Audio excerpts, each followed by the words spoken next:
Hey everyone, welcome back to another video. In today's episode, the question that we will be answering is, why did Jesus eat the Last Supper with only 12 disciples when he had more followers at the time?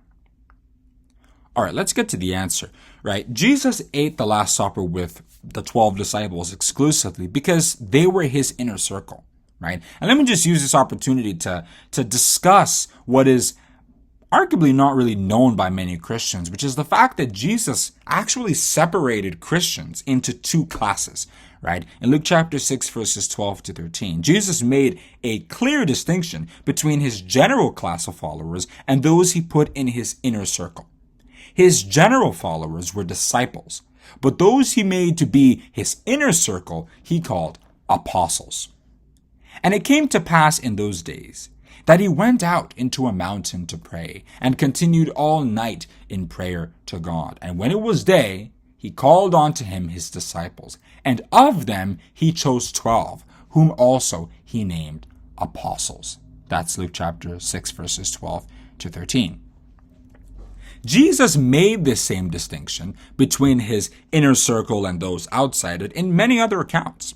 For example, in John chapter 10, verse 16, he said, "And other sheep I have, which are not of this fold," indicating that he had this fold, which was his apostles, and the other sheep, which were those who followed him that were not of the apostolic class. In Luke chapter 12, verse 32, Jesus made the same distinction when he called his apostles the little flock. "Fear not, little flock, for it is your Father's good pleasure to give you the kingdom." That's Luke chapter 12, verse 32. You may have also noticed that Jesus spent a lot more time with his 12 apostles than with his other disciples. For instance, the 12 had noticed a pattern with Jesus' preaching.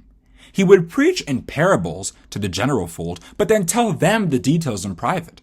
If you read Matthew chapter 13, verses 10 to 16. There was a lot of special information, including the signs of the times in Matthew chapter 24, and promises regarding their heavenly inheritance in John chapter 14, verses 1 to 3, that were exclusive to them. Apostles like Paul, who are called later, also fit into this category. They had special access to Jesus, even after he ascended to the heavens, that other Christians just don't have. The Bible further distinguished the apostles from general Christians by stating that Jesus has a wife, who are the apostles, according to Revelation chapter 21, verse 9, chapter 19, verses 6 to 8, and Matthew chapter 22, verses 1 to 14. This is different from the other Christians, who are in fact considered to be the children or product of that union of Jesus Christ and the apostles, if you read Galatians chapter 4, verse 19. And this makes sense when you consider it historically. It was through the apostles that people came to know about Christianity in the first instance. They are the messengers who Jesus commissioned to reveal the details of God's plan to men, according to Matthew chapter 28, verses 19 to 20, and Isaiah chapter 52, verse 7.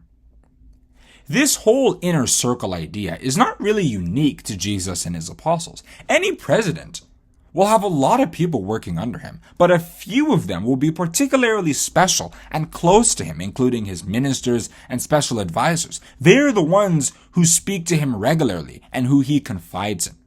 Every company has its board of directors or executive board, often chaired by the CEO or chairman. The high priest in the days of ancient Israel also had those who were close to him among the Levitical tribe. Not all Levites had the privilege of offering the sacrifices and maintaining the articles of the temple. The way Jesus had his inner circle, right, the apostles, was foreshadowed by how God similarly divided the Israelites into two classes or folds. The Levites, who were special to him and served as the link between himself and the people, if you read Numbers chapter 3, verse 12, and the other tribes, who were just generally his people.